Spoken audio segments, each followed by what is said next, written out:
guys and girls and guys, hope everyone's doing well. As you can see, I've climbed up to the top of the hill. Well, we're not at the top of the hill yet actually, we've got a little bit further to go to get over the top, but this was a good place to stop. As I learnt in the desert, never stop unless there's a tree. And here's a nice one, so got some shade, and we are climbing up towards Casarabonela, which is where I had a race, not the last race but the race before. And if you remember, I took you guys back up afterwards and we had a little ride around the circuit of the race afterwards. So I'm climbing up there this morning. It's a beautiful day, as you can see, Saturday morning. Straight in front of us there, past the tree, is Tyre, somewhere that we've been past before. And then in the distance, you won't see with this camera, but just to the right of the tree and looking through into the distance, there's a gap in the hills, and that's Malaga. That's the city of Malaga through there. So if it was night time, you'd see that very clearly because that would be lit up. And then directly down into the bottom of the valley, below us on the right hand side of the tree, is Serra Alba. It's the little village of Serra Alba. And then if you go back to the gap in the mountains, in the hills in the distance, and go to the right, that is Alarin. I'm sorry, it's not, that is Cartama. That's Cartama. And then Alarin is on the other side of that dark hill, between that hill and the big hills that you can see right in the distance on the horizon. They're the Mijas hills. Those are the hills where we've got the Subida a la Bola, the climb up to the Bola. They're those hills. That's where I was the other day, climbing up to the top, up on there. So they're the hills that I was in the other day, climbing up. And then directly in front of us now, over the top of this first hill and down the other side, is Alarin el Grande.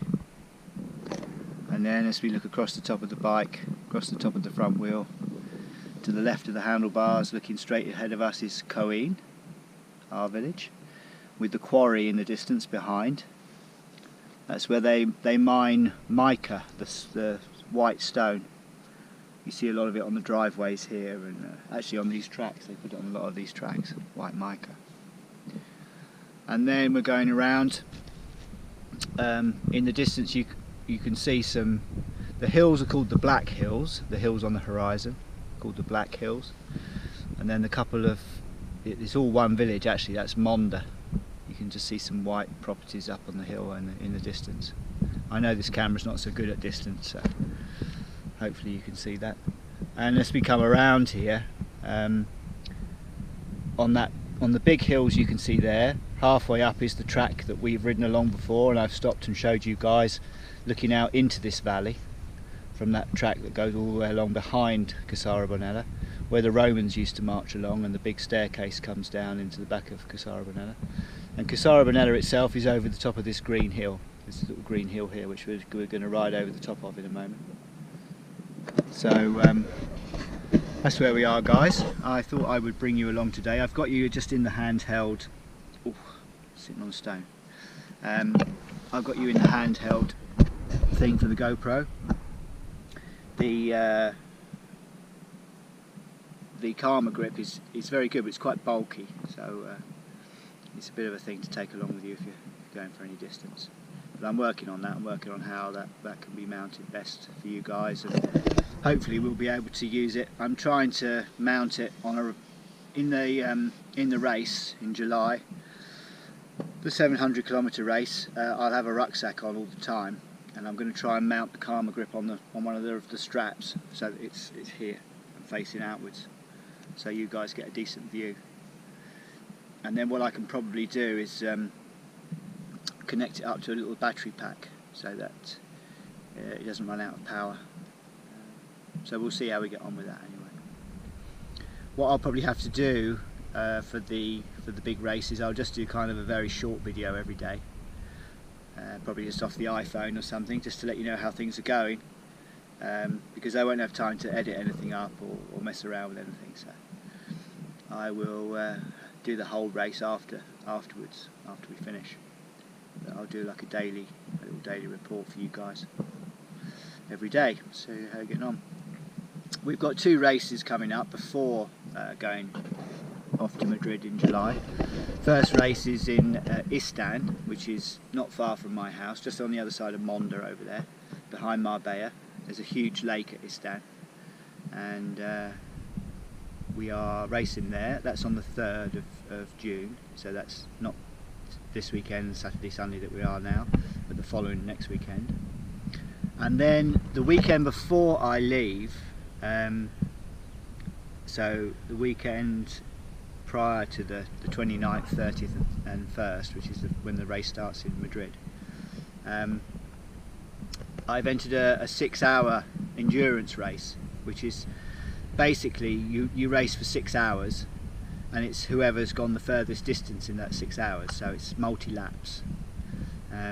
I've got the lap, so I'll probably go up in the week and ride round the lap. It's where you guys have been with me before. It's mostly through the forest, where you guys have been with me before. It's quite rocky. It's quite flat up there, but no doubt they'll have a couple of uphills and downhills built into it. But yeah, it's basically an endurance, 6-hour endurance race. You ride, everyone rides for 6 hours, and it's whoever's ridden the furthest in that time. So that will be a very good last training ride before the race in Madrid. Oh, excuse me. And then the week before the race, I'm not going to be doing too much riding. I'm going to be resting and just doing a little bit of riding, just gentle riding. And I'm going to be carbohydrate loading in that week, trying to load up the carbohydrate as much as possible, so that we start the race with a lot of reserves in the body.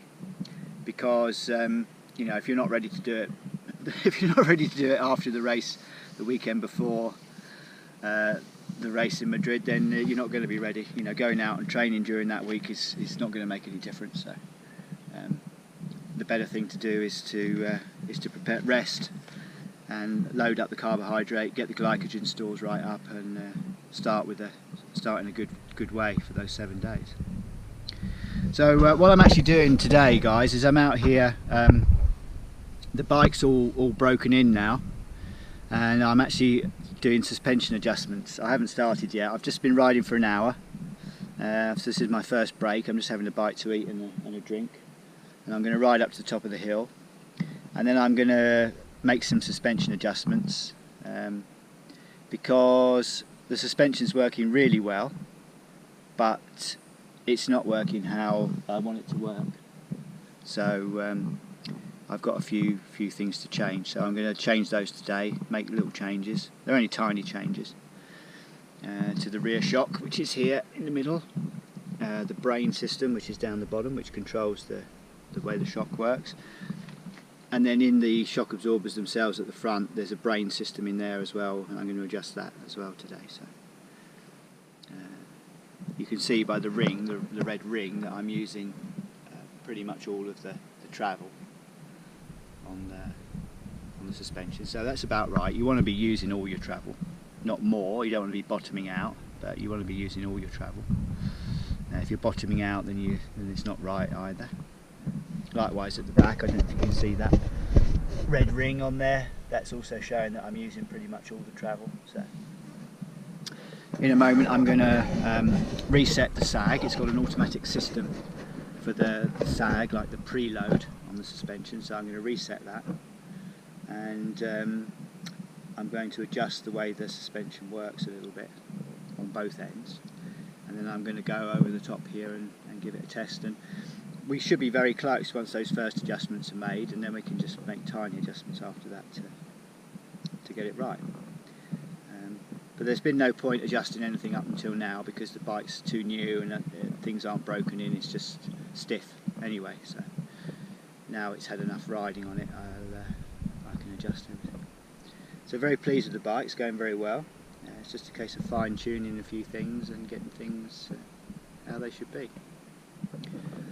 Alright guys and girls, well, I hope everyone's doing well, having a good Saturday when you get to see this video. As you can see, it's a nice spot, nice day. They have forecast rain for tomorrow, but I find that very hard to believe. We've got some darker clouds over that way, but I don't think we're going to get any rain. Maybe it'll cloud over tomorrow, but I would be very surprised if it rains. Anyway, I may well bring you along a little bit later on, guys. I'm going to cycle up to the top of the hill, make these adjustments to the suspension, and then we will see how things go from there.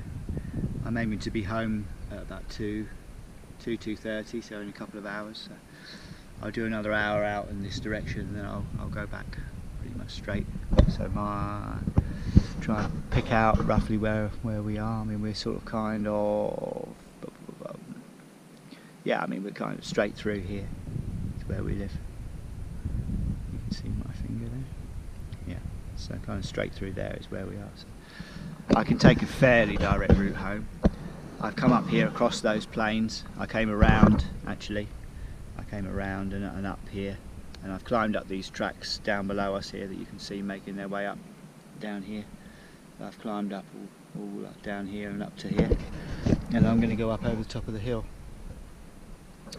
If you keep going on this track, it actually joins into that race circuit that we did up here. So another time I'll ride up this way and then do the race circuit as well, and include that in the ride, but not today. I'm going to do this and then I'm going to head back. I just really came out to have a ride and adjust this suspension, and I've been reading up on it a little bit this week on the rights and wrongs of it and what people who are using this system like to do, so I'll make those adjustments and we'll see. Alright everybody, I'll speak to you later on, and take care of yourselves. Speak to you soon. Bye for now.